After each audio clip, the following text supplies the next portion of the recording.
Hello, my name is Mercury, and welcome to this brand new episode of Media Buffet. Today, I am alone and I'll be discussing the end of Evangelion. Okay.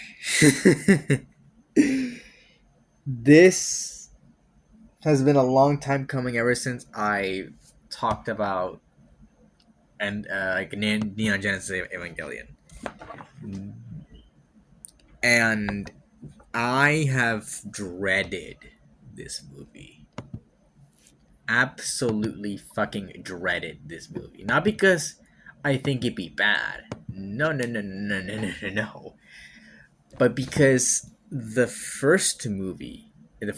show itself, towards the end, it gave me an experience I've never had with any show ever. And that is, this show made me feel a sense of dread.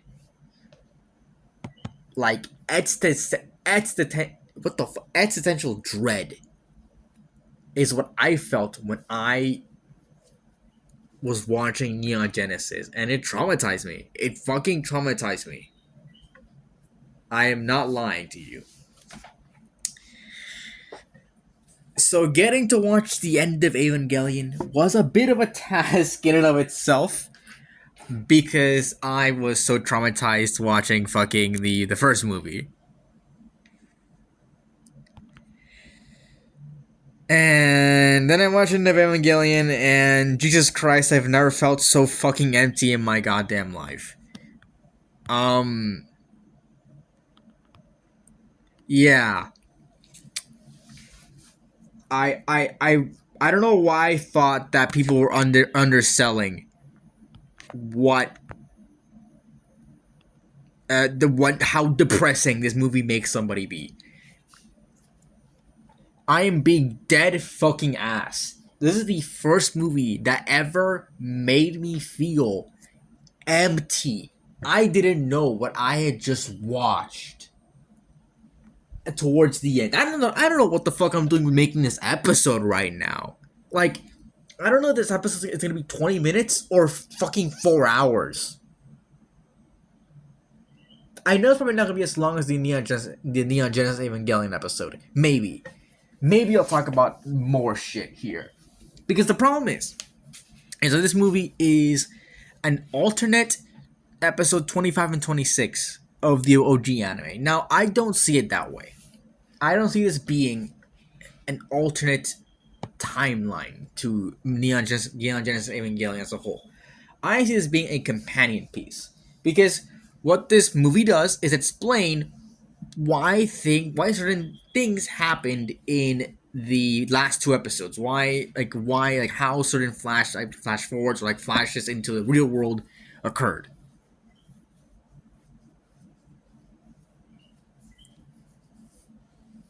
Instead of it being like a genuine alternate timeline. I feel like it's more us seeing what actually happened during the time of Neon Genesis Evangelion.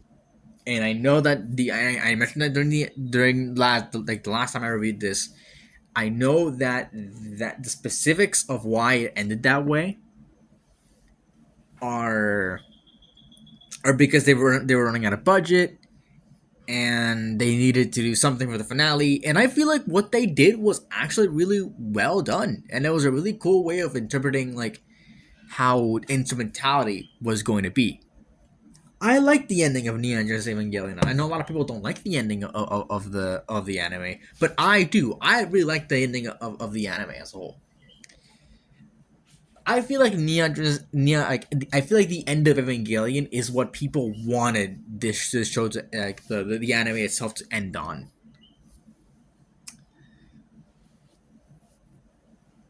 So I feel like it's less of an alternate timeline. You could definitely look at it that way, and there are things here that kind of overlap with what's going on in the show proper. Like, we have this whole scene, this whole part of the scene where Shinji is, I guess, during instrumentality, but we like the last two episodes of Neon Genesis Evangelion is Shinji being an instrumentality and him rejecting it and such. Which is why I feel like this movie is much more of a companion piece to the original anime than an actual different ending, alternate ending. It feels a lot more like a companion piece, again, because it explains stuff, and it kind of furthers uh, the the ending of this movie, which is fucking terribly depressing when you look at it in a way. Anyway, look at it anyway, really.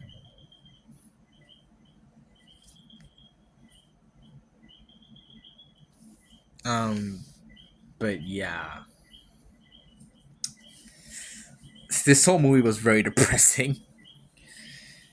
Yeah, I feel like this movie is less of an actual like alternate ending and much more of a companion piece to the show, and I feel like you should watch it. A lot of people are saying to watch the movie before watching the last two episodes. I can see I can see it. I can see it. Because the movie itself does like explain what happens during episodes 24 and 25 like in the real world. But there are also parts of episode 24 and 25 that happen within the movie itself. You're just not seeing it. Like, we have a scene of Shinji's instrumentality in this movie, but most of instrumentality that happens with Shinji happens in the actual show proper.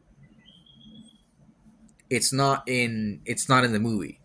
And that's another thing why I think it's kind of weird to review this movie as a separate thing. Like, that's gonna take me either again 20 minutes or 4 hours, depending on how how long. It is currently 11 p.m. I hope I don't go for 4 hours, since that would take me into what, like 3 a.m. talking about this movie. I don't want to do that, but it could happen because this movie is so interesting. This movie, like I said, is an alternate to 25 and 26. It banks on you having watched the anime up until episode 24, which I think is when Kaworu gets fucking crushed.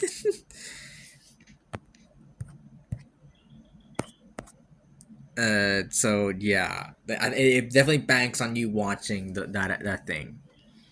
And honestly, yeah, it's gonna be a bit hard to talk about the characters because they're meant to be conclusions of the arcs of the show, and you're not meant to watch this as a standalone movie overall.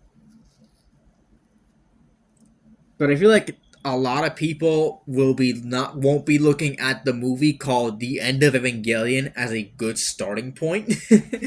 So yeah, like I don't think I don't think it's the best option to have the end of Evangelion be your starting point. I'm sorry to say that you probably don't want to start with this movie, but yeah. Um. Aside from that, I wanted to mention some other things about this movie,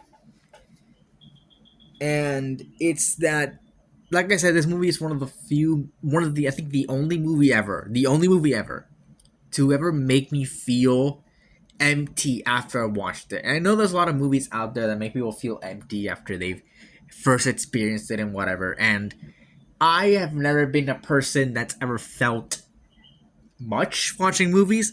And I know that might make me seem a bit like I not have much empathy for characters. And to be fair, I don't, because I am a writer. I know what goes on into characters, like the writing and like all that. I don't even see like people anymore. I just see like words for writers and seeing how well they manage to portray those words. And we feel like this character actually feels like what they're trying to write him to be. You know? I have a lot of friends who just look at characters and you know what? They're characters. They're it's almost like they're real people. To me, I just look at it as like, yeah, I guess. I hear that like all that stuff. I'm like, I guess, but it wasn't portrayed that way. Like just because you portray something doesn't mean it's well written. It's like, yeah, maybe, but was it well written? I don't think so. I don't think it was well portrayed. It's like I don't know. That's just me being a bit like. I guess that's the pretentious writer in me. I feel like everyone ever who's a writer has like the pretentious like devil on his shoulder who tells people that they're better than everyone else because they know what goes into a story and how to write it. I think every single writer has that sort of thing, which I feel like is fine. You know, sometimes when you're a professional in your profession, you definitely become a little bit cocky. I feel like that's pretty normal, all things considered. And yeah, like at some point, I think that happens to every writer. You're gonna stop seeing characters as people and just see them as fictional depictions of real life problems or real life like people. Like, did this writer make me feel like this person is someone I need to care about? At least for the story. Obviously, you're not gonna care about them for something that's more than that, but you know, if the writer did a good job making you care about the character and what happens to them, then you know what, he did a good job. He did a good job, or she did a good job. They did a good job. So you know, yeah. But obviously, things have to be well written. You can't just portray something and like be like, "Ooh, look, I portrayed this. Praise me." Like, no, that's not how it works. Just like how you can't just say this character is perfect and everyone loves them and whatever. And it's like, why? Why does everyone love them? He doesn't do much. He is actually kind of an asshole. Like, you have to really balance it out. You can. It's definitely a problem with people with like writers, like definitely trying to make like characters, like being attached to characters and making them overpowered as shit and whatever. Like people love these. It's like, come on, man. Be better. Beep. That does like Mario. What the fuck? Uh, yeah. I don't know where I was getting there. Anyways, depression. Right. This movie made me feel, which is something that's very rare. There are very rare instances in movies where I actually feel a real emotion. It nothing like feel for the characters. Like, oh yeah, like that was sad. Whatever. Like feel for myself is something that's very rare. And hey, this episode. Look at the time. This episode's not even gonna be 20 minutes. I'm not even talking about the movie or anything like critically wise about the movie. I'm just talking about bullshit at the beginning because why not? Yeah, but I lost my train of thought, so maybe not do that. Maybe don't fucking spout bullshit. So I completely lost my train of thought. Oh yeah, feeling stuff. Not a big feeler for characters, plot, like anything sad happening. Like I can see that. Yeah, that was sad. That was portrayed well. I actually felt like sci fi characters. But nothing like that sticks with me throughout the movie. Like fuck, dude, damn. Like when I'm feeling like happy, it's like nah, not nothing. That's not happening to me.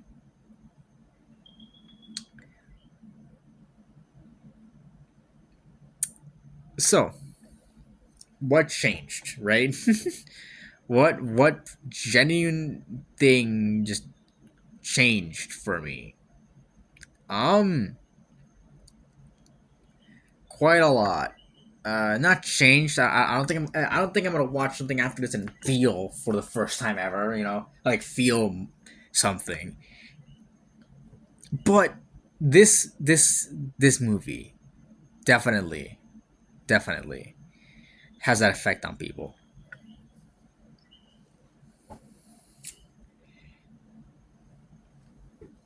And I didn't understand it until I watched it, and I realized really quickly what the fuck I just got myself into. I realized very very quickly what I got myself into with this movie. I not very quickly when it ended.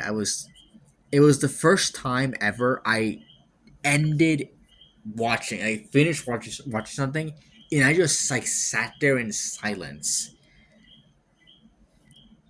I'm a big like I walk around a lot since it helps me think. That's maybe a bit weird to say, but I like to walk, and it helps me think about stuff and like figure out stuff for stories and just kind of everyday life. I like it, and it keeps me kind of in shape. But I had to lie down after this movie. It was the first time I ever done like I don't know if you know. I think everyone knows here, but like the Ryan Gosling like Blade Runner 2049 uh clip where he's just laying on the steps like as like the snow falls on him and he's all depressed and shit. I was like that after watching this movie. It may not sound like it's that much, but it really is. And after that, I got on a call with friends to play Rivals. It was like, dude, I just watched fucking the End of Evangelion and I feel so empty. I felt I was in that call. And obviously like it went away after a while since I forgot I watched the movie. But now that I'm back like remembering shit, it's like god damn, dude. That was a trip and a half. Fucking watching this movie. But yeah. And it's only like, yeah, that's what the End of Evangelion does to somebody, brother. It is. I think it's something that everyone experiences when it comes to this movie. And you know what? Hey, I feel like that is really, really well made. That's really well made.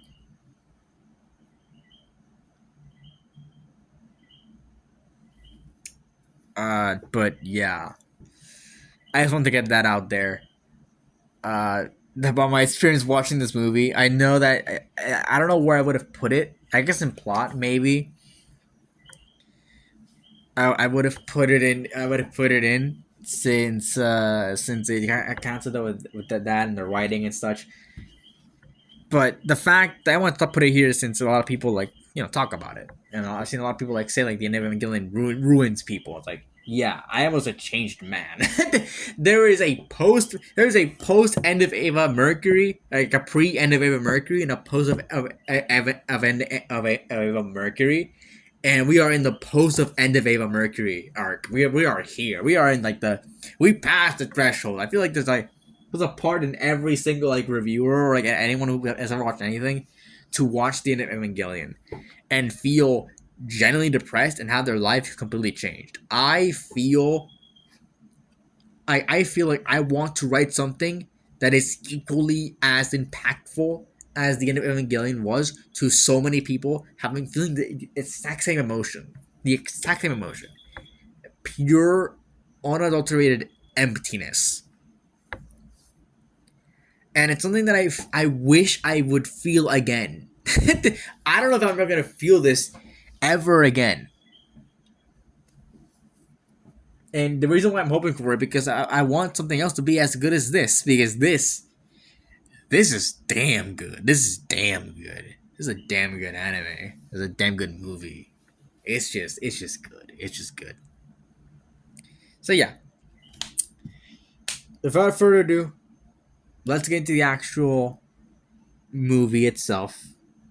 Starting off, what we always start off with, the visuals and action.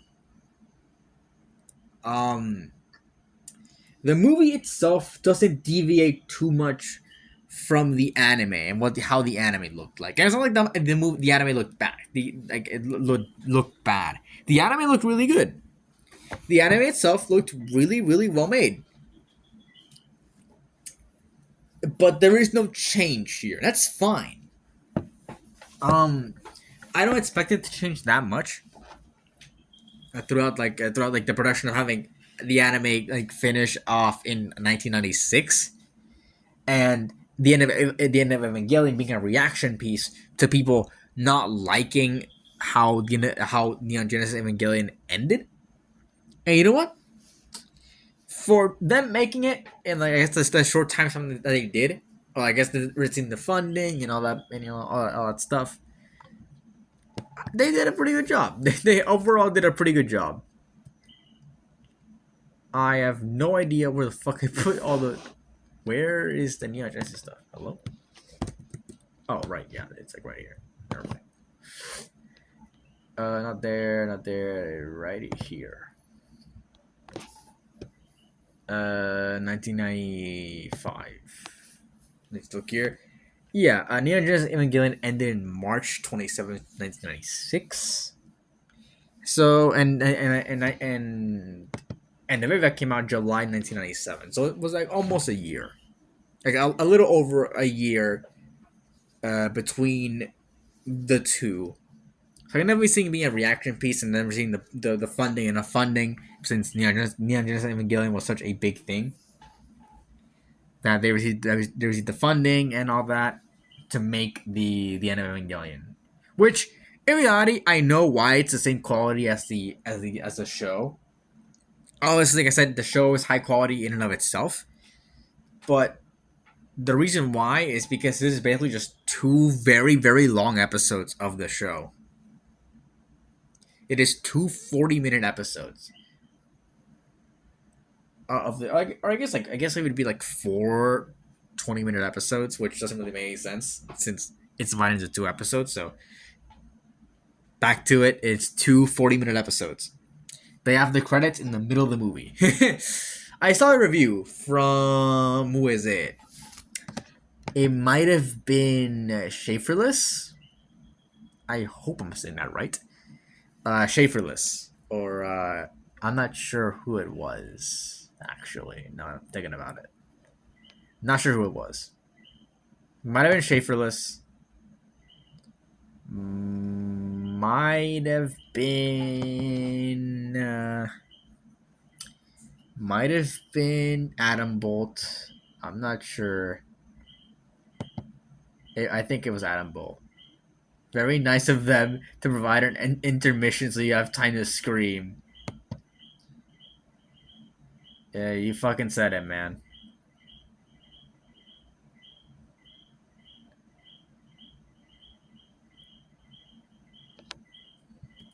And this guy apparently rated it a half star. In 2016, which is the star rating hurts my soul. Yeah, man. Half star. It is. Damn, I don't think it was that.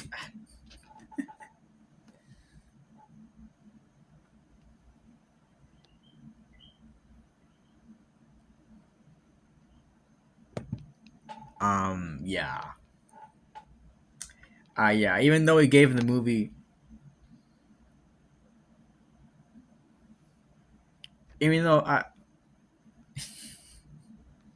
even though like what's the fucking, even though he gave the movie a 3.5 stars, which is I feel like way less than than it should be. I think it automatically should just be 5 stars, depending because of how well it's constructed. I have like zero to complain about this movie. Pretty much zero complaints. But yeah, it is. They give an intermission between because it is the credits of the I guess of the whole production since they produced both episodes at the same time. But yeah, even then, even talking about the animation, even if it's just two very very long episodes of the anime, it is a very high production value. It is something that would never pretty much never be in the show itself. They have really cool action here. It's mostly towards the beginning, and I know why. I think I read somewhere that Hideaki Anno had to put action in there because people like like associated with End of Evangelion, like with just Evangelion in general. So yeah, it needed to be like that much.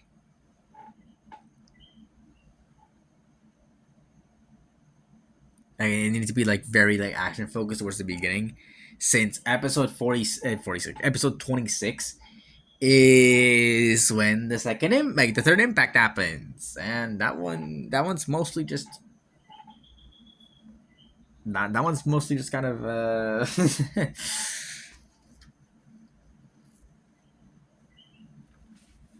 that's mostly just kind of yeah don't very depressing. The first episode is very depressing anyways, but yeah.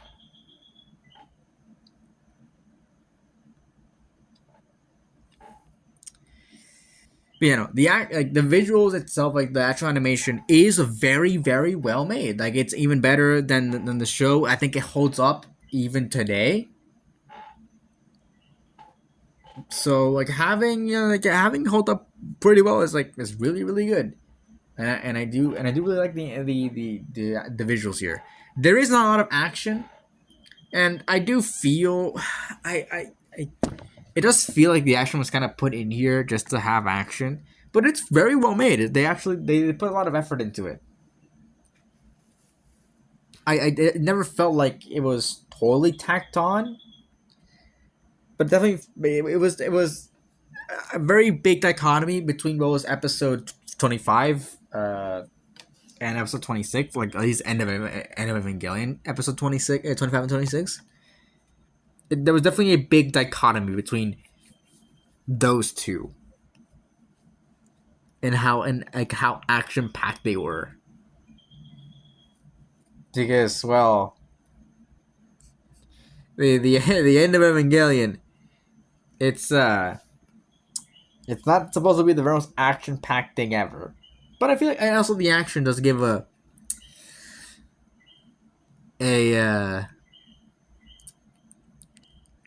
give some story significance, because goddamn, god fucking damn. And also, I gotta mention, I guess I'll mention this when we get to the plot proper, but I really do like the integration of the real life visuals that they have, and all that. I do like that. And also, like they sent like letters. Pretty sure. Let me check. I'm pretty sure. End of Evangelion letters. I'm not looking for explained. I did. Oh yeah. Um, the list of common misconceptions, death threats, and Anno's revenge.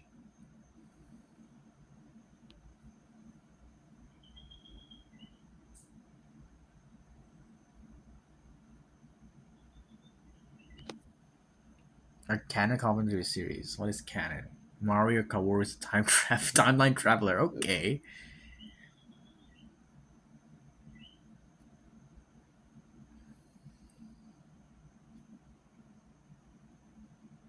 Um, with no commercial names. Anno wrote this. Okay. Became milked in his reclusive archer. Killed the dinosaurs. What is happening? Oh, there it is. Modeled characters on purpose.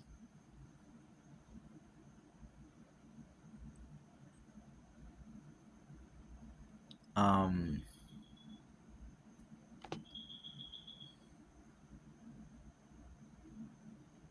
Or any brain is due to brain like autism.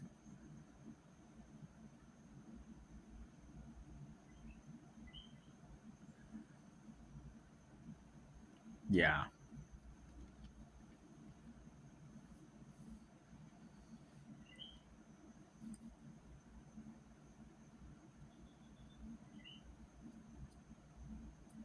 personality imprints. Here we go. Okay, yeah, no. Even then, looking at this, we have letters.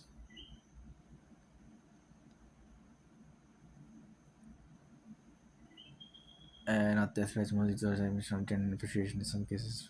Yeah.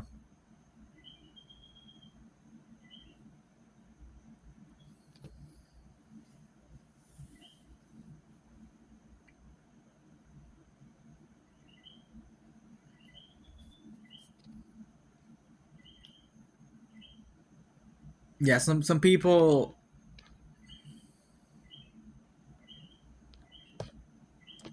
Never mind, it wasn't like a death threats or anything, but like they showed like letters of appreciation and stuff. I'm not sure they showed actual death threats.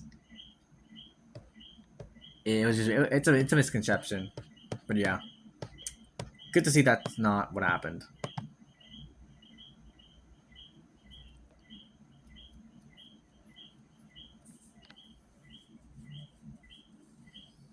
Oh, there's a letter called "die." Okay.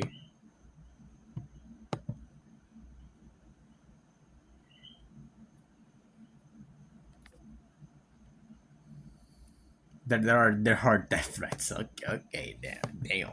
But yeah, it's a mix of both, and I do like that. And as much as terrible as that is, I do like that I at least I like at least pay attention not only to the fans but the people who criticize very much criticized him and didn't like the direction he took the series. And I know that's underselling it, but still, just kind of putting it lightly. And yeah, no, just and they never really got to his head and all that. So yeah, so I'm reading it on the avageeks.org. I have a wiki, and it says here there's a misconception that both endings are concurrent. Concurrency theory. I do believe in concurrency theories, and it just kind of makes sense. I don't think these are completely different endings, since they do go together very, very well.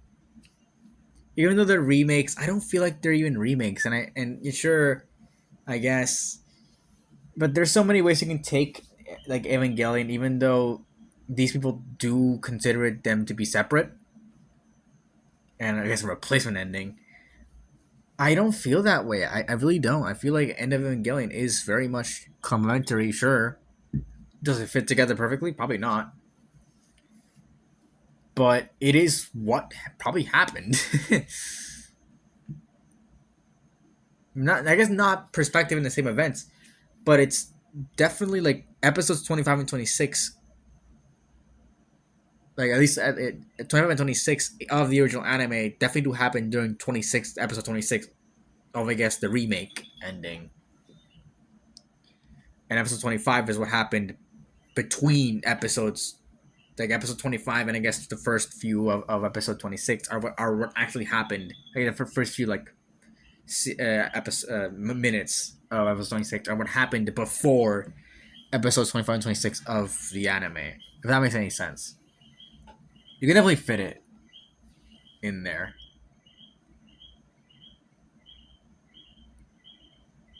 Um, yeah, people say, "Oh, it's a remake."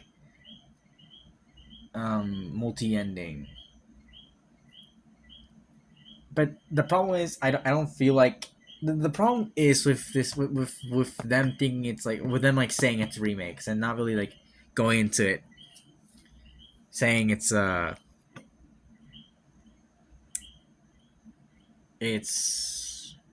what do you call it? It's like a concurrent ending. Is that a lot of the things that happen in 25 and 26 of your anime are answered here, and it provides a more concrete ending aside from just kind of thinking like what happened. Obviously, you know that Shinji rejected instrumentality and blah blah blah blah, but in this, it actually shows what happened, and And I know where it goes with rebuild being like it Shinji restarting the timeline, like re-looping it, trying to find a way to stop the loop.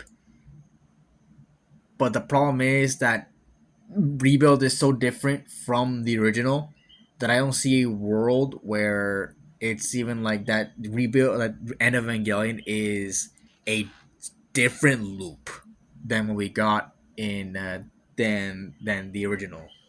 Since these go together very very well.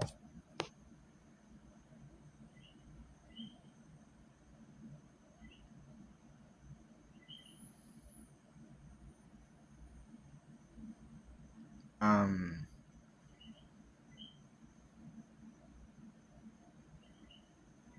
but yeah, no, I'm looking at it, and while I do see what they were going for here, it just kind of feels like not both of them are not incomplete.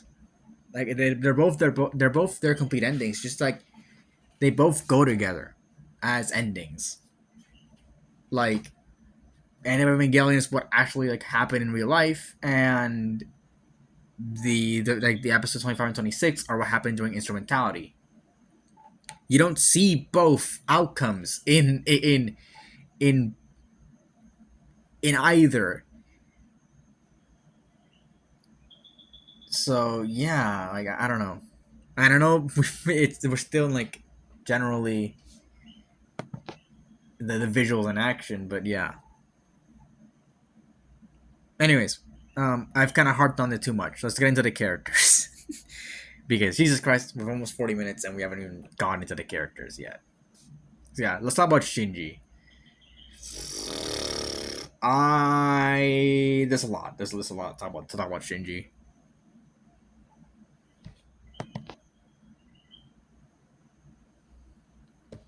Um, doesn't really do much for episode 25. It's a lot more focused on Asuka than Shinji himself. But something that I liked here is that we are shown how it all happened and how basically it's Shinji's fault, but also just kind of how much of a not a good person Shinji is at this stage of his life. How much kind of a fucked up person he is.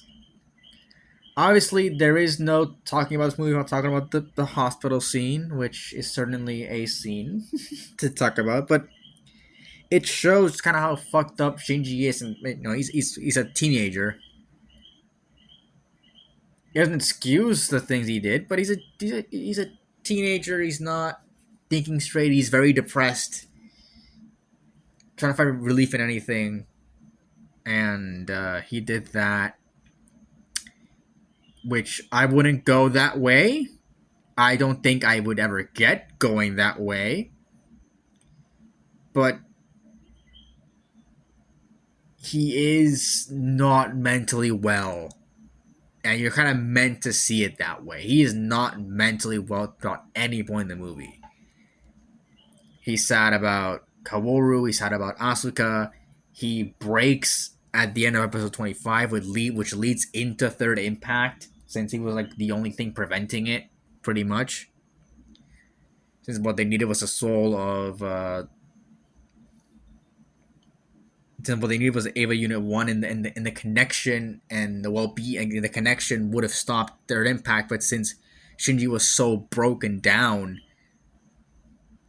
by the end of by the end of it, like when it was happening, like it just couldn't, it just wouldn't happen. He couldn't have stopped it. And again, we do go through instrumentation here, kind of, and we see like what Shinji's thinking about. But also, again, it goes hand in hand with what we see in episodes 25 and 26 of the original anime, where Shinji learns to accept himself going through his mentality, and learns to love himself and accept himself, and he goes and he chooses to live, and he rejects his mentality and goes back into the living world. but that is legitimately after he causes the world to end. So yeah. But Shinji's a wreck, and I feel like that makes an interesting character here because you see how just again how fucked up he is. You can't you can't like not feel sorry for the guy even a little, even though you know what he does is pretty bad towards like in the beginning. You can't help but feel like sorry for him and really feel for him because he went through a lot there. And him overcoming that is pretty remarkable and wanting to live even through all of that, you know? Dude, I have to fucking look at wikis. And there's not like a I don't know. For this show, for this like thing, I have to look at wikis and know what the fuck is going on. Not because I don't know what's going on in the moment, but because I forget. Especially for a show that I watched back in August, sometimes I forget about things.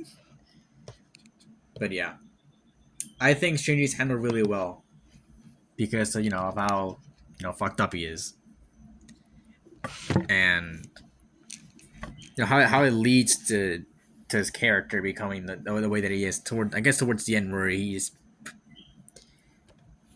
even though he rejected instrumentality, Asuka still views him as weak. And let's get into Asuka now I'm talking about her. I'll get into the ending of Asuka later, but Asuka in this movie, like she dies in the first episode, and like, I guess like the first half of the movie. And also, I got something completely unrelated, but we're not gonna do an episode on Evangelion Death Truth Squared, whatever the fuck it was called, um, because that is a compilation of like a recut version of the first 24 episodes, and then the first fourth of this movie.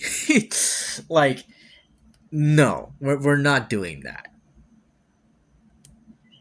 So we're not doing Evangelion Death True Squared or Death True 2, whatever, however you're supposed to say it. We're not doing an episode on that because it just wouldn't make any sense. To me, it wouldn't make any sense to make an episode on that. But anyways, yeah, Asuka shows her like she's the big part of like the action, and we see towards the beginning that she finds out that like I guess like she rationalizes that the AT field is her mother like watching over her, and just kind of like putting it in hindsight of what her mother did is kind of disturbing in a way. I gotta say, I don't know how to feel about that. That was weird. And we don't see much of her after that because she does fight quite a hell of a battle, and she holds off the mass produced Avas for quite a bit of time, even if the cables were disconnected in the umbilical cable, what I think it's called, was like disconnected. I feel like she holds them off for a really long time, and obviously her death is really tragic because goddamn did she suffer. She was so linked with her Ava that all of the damage that happened to her was like real to her. Like when the fucking when they had like the spear of like I guess the fake spear of Longicus, and it speared her in the eye. Like you see like the blood flowing through, and also the voice actress fucking must have been tortured in that booth to get those screams out of her because Jesus Christ, that woman has to have some pipes on her to do like those screams. I felt fucking disturbed watching that shit. It was intense. It was intense. But yeah. Uh, but then we don't see much of Asuka after that. Obviously, hospital scene happens, and the ending with Asuka, like, also Richard thing is instrumentality. I feel like does work. She never really wanted to die, and she wanted to prove herself more than anything to anybody. So I think it makes sense for her not to want to die.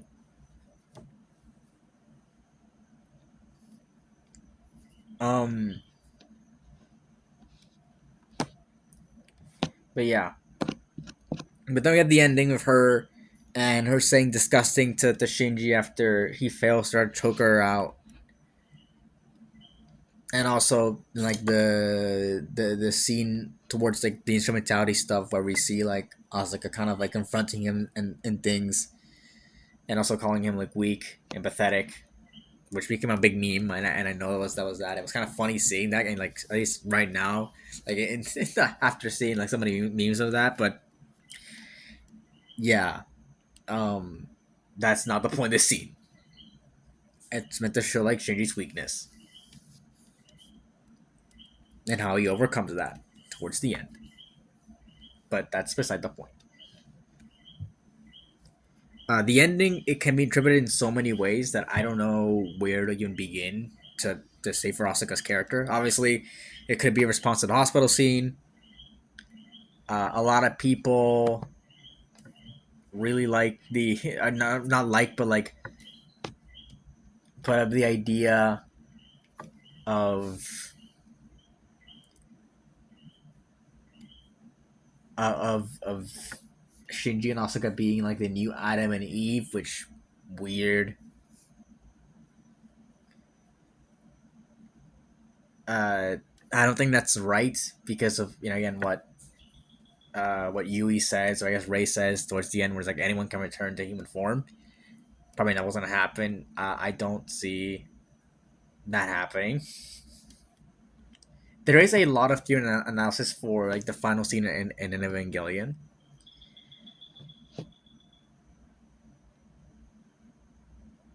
Am I gonna engage with that? No, not going to right now. Obviously,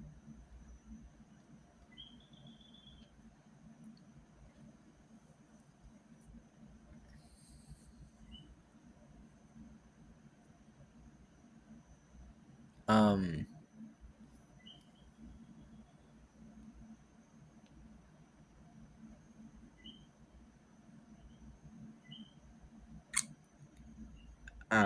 obviously, like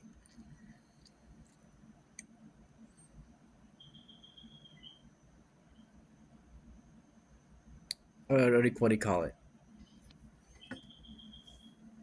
Uh, Obviously, it's a very like hotly contested thing.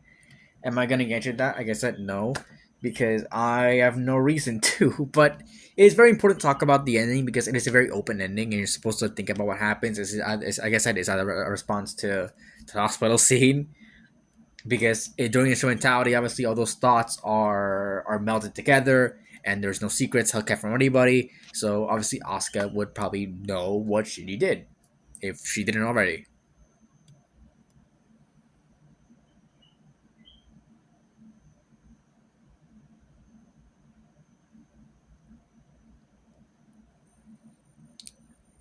Or maybe it's you know the fact that she calls him disgusting because he couldn't finish her off when she tried to choke her out. Um,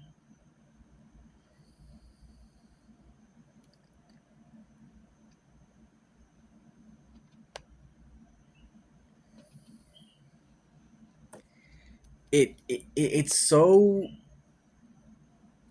it's so different. It's such like a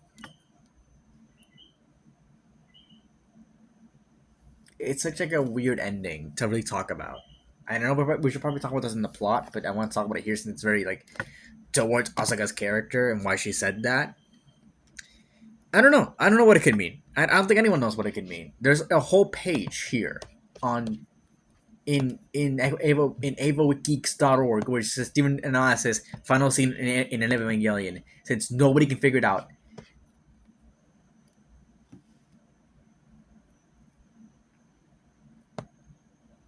Because Jesus Christ.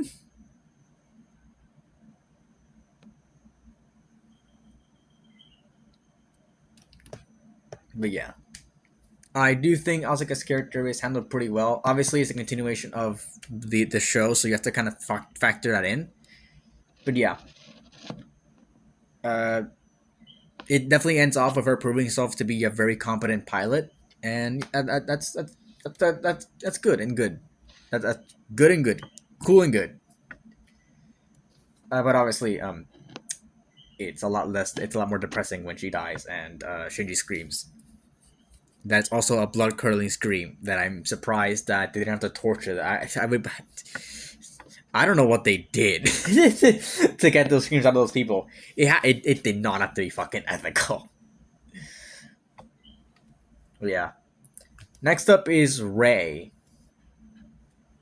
Um, Ray is interesting. She's not in this movie for long, but she does have a pretty big role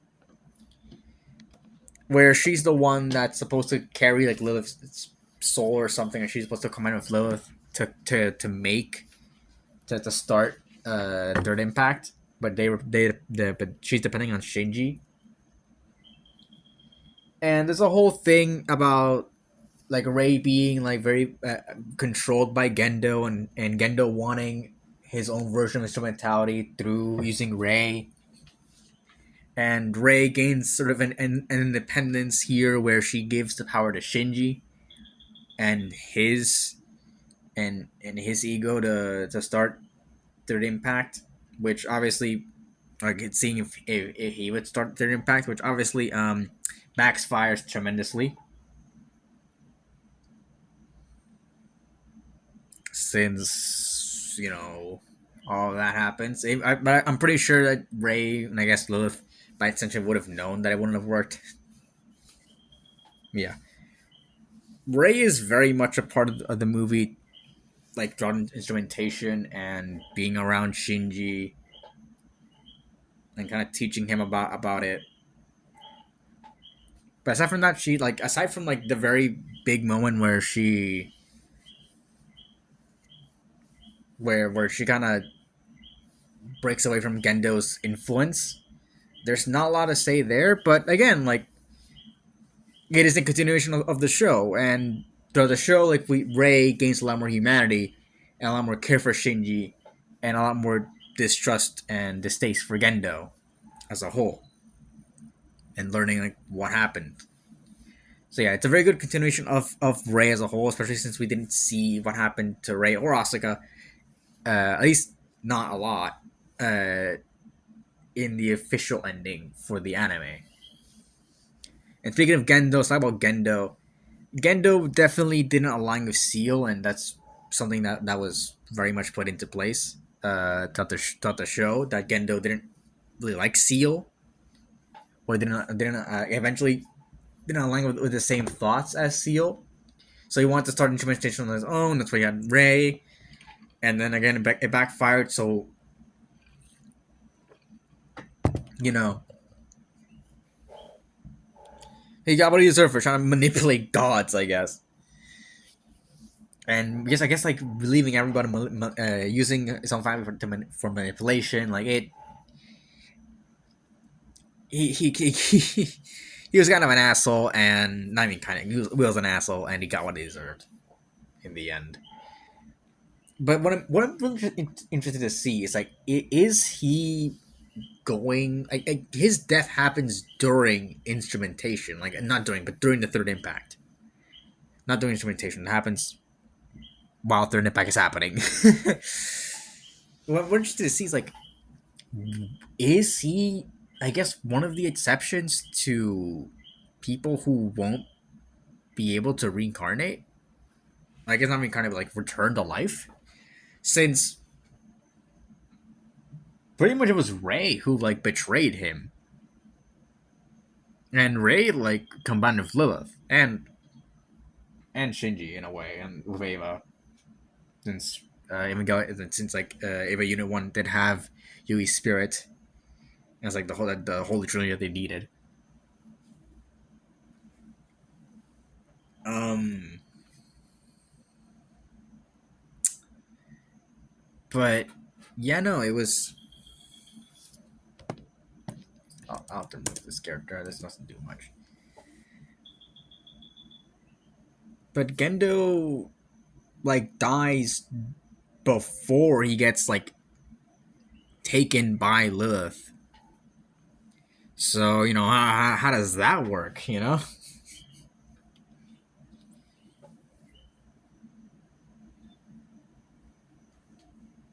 And we see that like after that's happening with his like glass on the ground, we see that he's like he was pretty much torn in half. He was bitten in half by I guess maybe like the ghost of Eva Unit One. So I don't think that was Eva Unit One as a whole, but he was dead. And we see like other characters when they die, even characters who have died before then.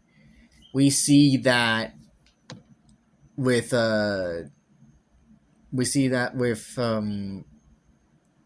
I think her name is trying to name.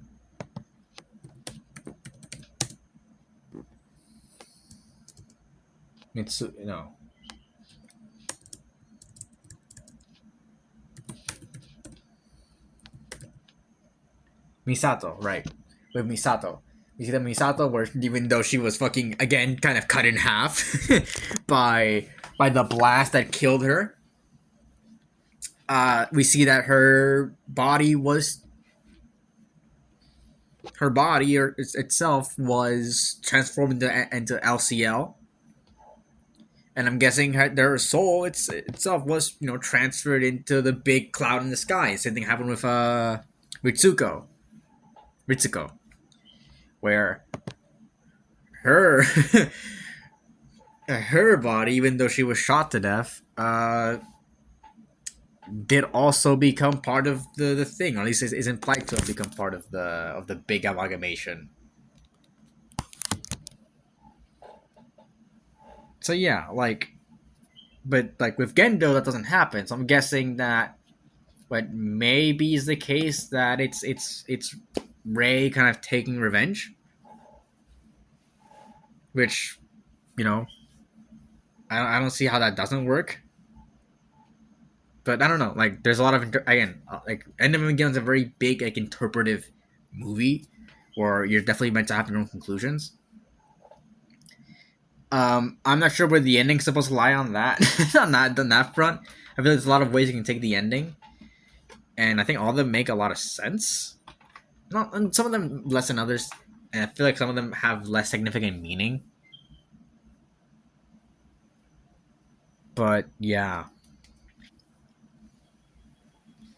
there's some other characters here that I want to talk about. I guess again, Mitsuru or Mitsuru. No, it's not Mitsuru. What the fuck? That's Ritsuko. That's Ritsuko. Misato. What the fuck was I talking about? It's 12. It's almost at 1 p. It's almost 1 a.m. I am not good. Misato. It's a bit weird this movie. She's a bit weird this movie, but I guess whatever. She sacrificed herself to save Shinji and all that. Even though what happened at the end was pretty weird. We cut that. No. Don't do that, Misato. You don't want to do that. You don't want to go in that direction. Ritsuko is interesting, I would say. Just moving on from that, Ritsuko is interesting because we see like obviously her and her mom like had a thing for Gendo, and the Magi having like imprints of her mom's personality, kind of rejecting like saving Ritsuko and preferring Gendo. Like they both kind of had their differences towards each other, and their dislikes of each other. So I think it would make sense that Ritsuko would I think her mom would like prefer Gendo. Even though, as dark as that is, everyone here issues with their parents, so I don't think it matters that much. It's a bit dark, but it's a reality. That's what happened.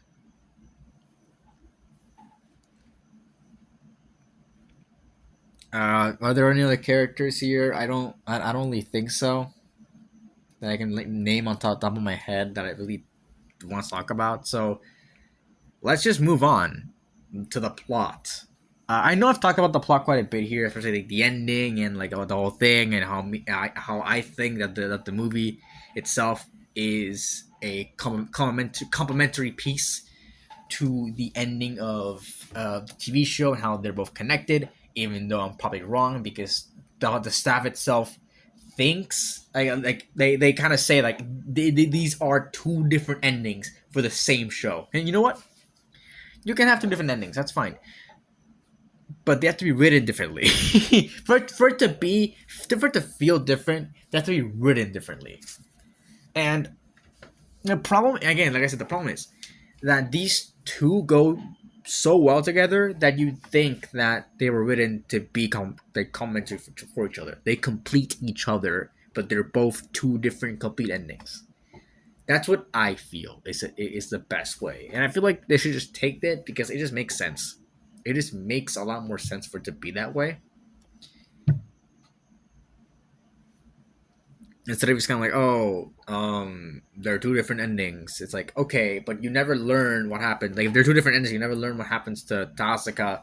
Truthfully, you never know why Ritsuko's in a pool of LCL just shot dead, and you never know why Misato's just dead as well on the floor.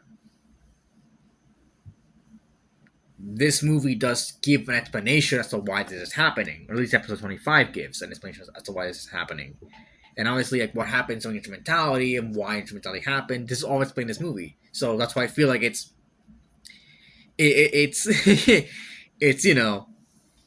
they're meant to be complementary. They're not meant. You're meant to watch both, or at least you're not meant to watch both. Maybe you're supposed to pick an ending, but if you watch both, you get the same ending in a way.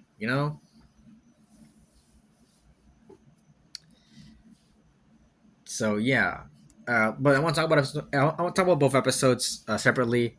25 is very much. It reminds me a lot of the earlier parts of Evangelion, where it definitely didn't go too deep into the psychological aspect. It was definitely after like the recap episode, which I didn't mind all that much. Really, I think I mentioned that in my review of Evangelion as a whole. I didn't mind the recap episode as much as people did. I look up on Serialized, and Serialized is people really hating on that.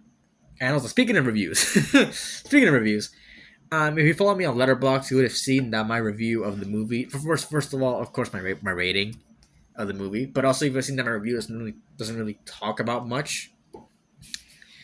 In like the space of like actually talking about the movie and like the thing. That's because I wanted to leave it for this episode since I knew I would kind of be spouting garbage in that Letterboxd review since I couldn't get my thoughts straight. Since again, I was fucking just lying on lying on my on the couch, just thinking about what I watched. And then there's like what happened, like, and then like I didn't know what I was gonna do, and I knew that in this episode I would just be also spouting garbage, since I know there'd be people out there who like look at this like, oh, hour long episode on End of Evangelion. Like, this guy's just fucking spouting shit. This guy's actively going against what the fucking writers say is actually happening. It's like, yeah, but for me again as a writer, I might have. This might be the episode. This might have been the episode I did the whole writer tangent on. I'm recording. It might not seem like it, but I'm recording. Last of Us, the last two episodes, I'm recording at concurrently with this episode, so I things are melding in my mind a little bit. But yeah, I'm a writer, and I kind of know when I see things. I know where things can fit together, really well. And in here, End of Evangelion and I guess End of TV, I think is what it's called on the Ava Wiki. They go together, even though they are production wise, and everyone there says that they are not the same thing. They are not two. They're not endings of the same thing. I feel like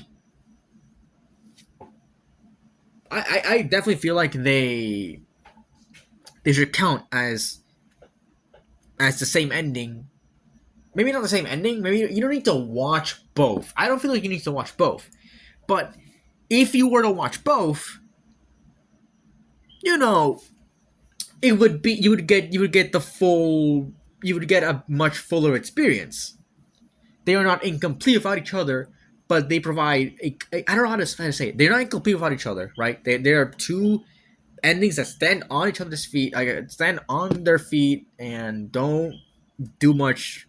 Not do much else, but like they can stand on their feet, but also they can if you view them both and you think of them as the same ending, they go together well and they complement each other.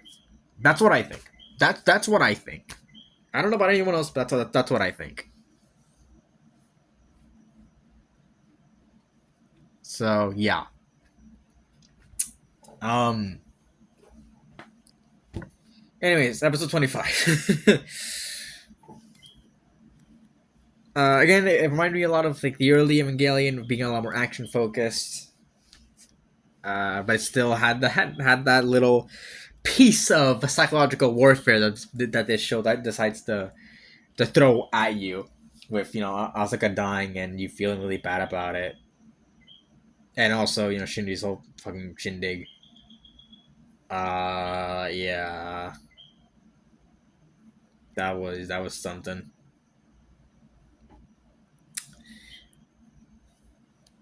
But I think episode 25 is fine as it is. Something I didn't expect seeing because I never really I never really knew about it. I was kind of going blind into End of Evangelion, truthfully speaking. Kind of. I knew Third Impact was happening. I knew what Third Impact was. I knew how it looked like. I knew Misato died. I knew that Ritsuko died. I knew that Asaka dies. I knew that Rei was like formed part of Lilith. I didn't know about the whole like every unit one having the seed of not seed of life, but like the fruit of life and the fruit of knowledge.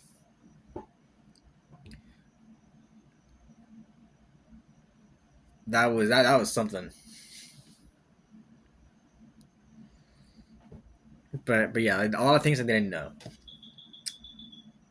I didn't expect that much nakedness, to be truthful, on both sides, since I'm pretty sure Kaworu's whole meat is on display at some points. But yeah,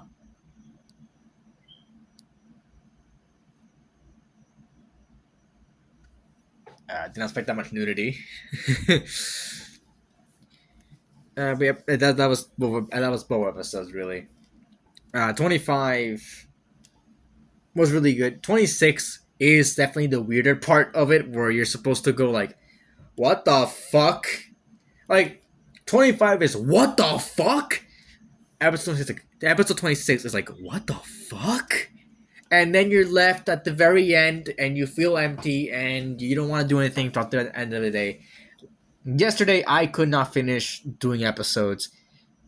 I could not record those episodes because Jesus Christ, I felt terrible. I felt terrible.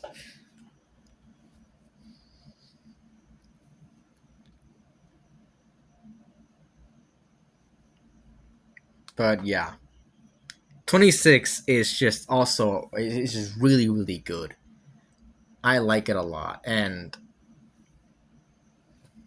mainly because of like the subject matter and what how it goes on, and how like it shows like connectivity of people, and also third impact is definitely a big part of it, since you see how Shinji's broken down and all that. So yeah, um 26 and 25 I think are very well made, And do I prefer them to the original? I don't know. I don't know. It's hard. And that seems like a really like what the fuck? Why? Like people don't like the episode 25 and 26 of the original anime. And you know what? I get it. They are very. If I knew, I don't know how to face this. If I went into it thinking it was gonna be a mega anime and I saw what the fuck 25 and 26 were, I would have been like, okay, that was very unsatisfactory. But honestly, I knew what Evangelion was, and I knew I was gonna torture myself with it with talk covering this anime. So, and I guess by that point you would have already known that it was gonna get really psychological. We're like already by the 10th angel out of like 13 or something by the end of the first half. It was just like at that point you would have already been deep into like psychological stuff. So yeah, and like, it's all about like Seal and exposing Nerve and all that. Like that's what it's all mainly about. So you would have already known. And episode 26 is definitely much more in that area of psychological warfare on your mind. I think it's brought up to an 11 since you feel empty afterwards. But yeah, like yikes.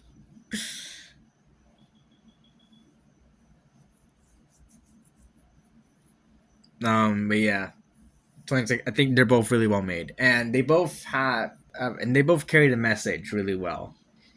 The message, I guess, can be reduced down to you matter and you have a place in the world and a place for having uh for improving yourself and being loved and just being an individual, just being someone different from others, having your own authority.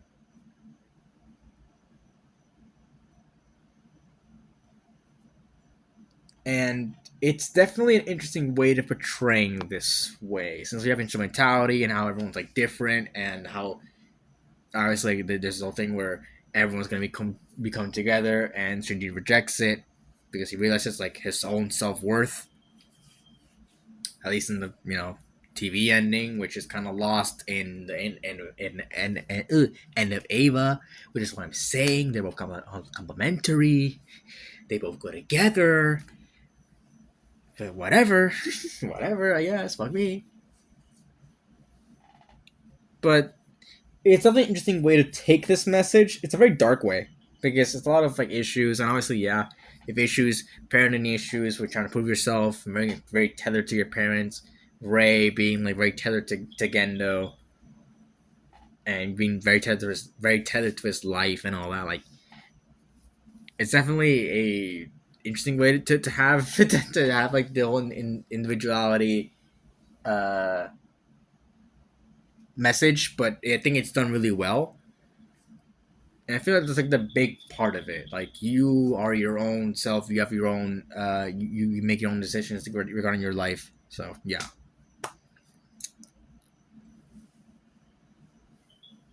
that's what I see from the message. I know it's a very dumbed down way of interpreting and like Evangelion as a whole, but it is legitimately like what it is about. It is about individuality.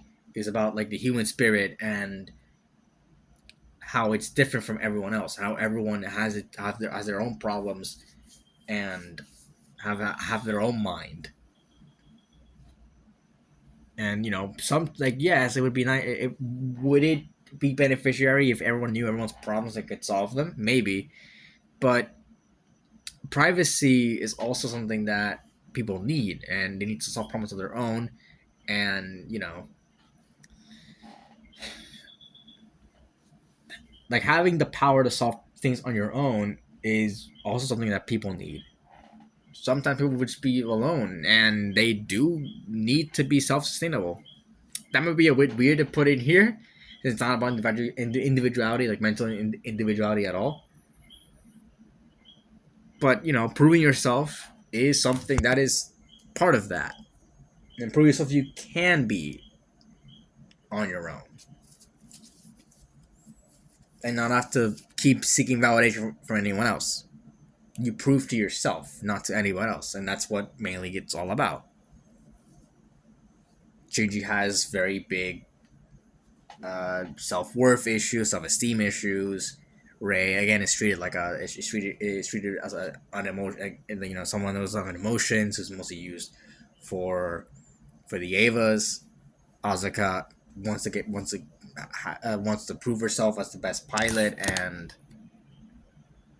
seek validation from everyone else. Like, it's all pretty big problems here for everyone involved, and including all the other characters like Misato and Ritsuko.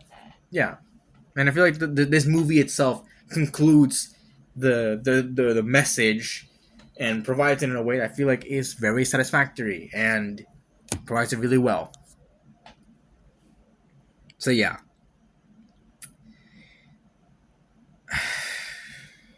I do want to touch upon the ending a bit more.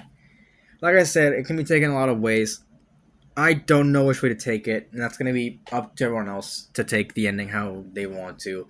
Obviously, it's meant to be very, very open, since Asuka and Shinji are the first to come back from instrumentality.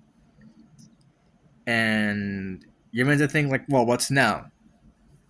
Like, what's next? What is next for humanity?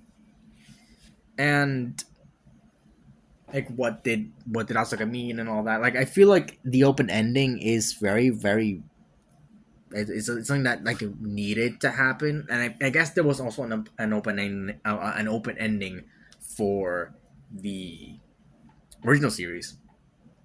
But yeah, I feel like the open ending really leaves a lot of questions to be answered that will probably never be answered. Since there's a whole fucking page about what the ending of Evangelion mean, the ending of the end of Evangelion means.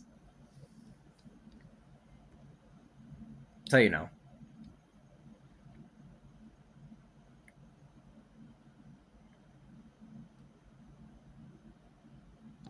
Um,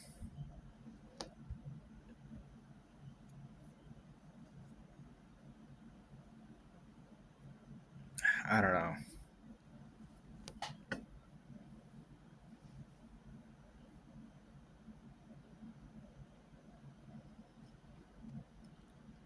It's it's definitely interesting, and there will be probably a lot more discussions about End of Evangelion as fucking time goes on. Even though Evangelion itself is probably over, and Evangelion is probably over. We have the rebuilds to do, which are definitely next, but it's gonna take a while to get the rebuilds and get through them. I'm not. I haven't like it's not that I haven't heard the best things, but I've heard that they don't hold up to the same level as the original and Evangelion. So yeah, we'll see. Um, yeah, it's gonna be discussed for as long as time goes on, but this is not a discussion. This is a review. This is not like a full discussion. It's a review, and End of Evangelion is a really, really well made movie and a really well made ending to Neon Genesis Evangelion. Very, very fucking redundant, but I know. Anyways, it's an S tier. It's an S tier. There's no way around it. It's an S tier. I gotta find out where this goes. Right here. Yeah, I got it. I got it. It's an S tier. There's no other way it should go. It's just S tier.